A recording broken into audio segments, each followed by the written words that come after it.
Ini adalah 3 sebab kenapa saya alihkan simpanan kepada bentuk emas. Yang pertamanya, emas sangat sesuai untuk kita jadikan sebagai simpanan dilupakan atau orang panggil forgotten saving. Pernah tak tuan-puan rasa simpan sikit-sikit, lama-lama masih kekal sedikit. Simpan korek, akhirnya simpanan tak ke mana. Jadi, boleh asingkan simpanan kepada bentuk emas, insya-Allah lebih mudah untuk dilupakan. Yang kedua, saya simpan dalam bentuk emas untuk kekalkan kuasa beli simpanan tersebut. Tadi, simpanan bocor sebab diri kita sendiri.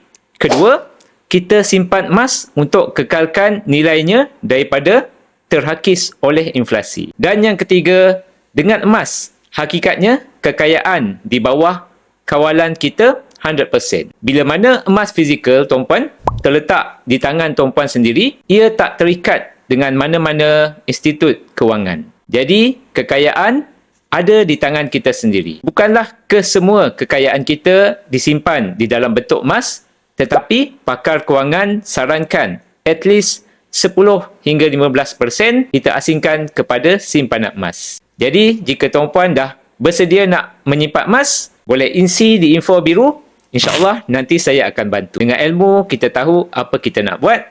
Dengan matlamat, kita akan kekal konsisten kukuhkan kewangan dengan tabungan emas.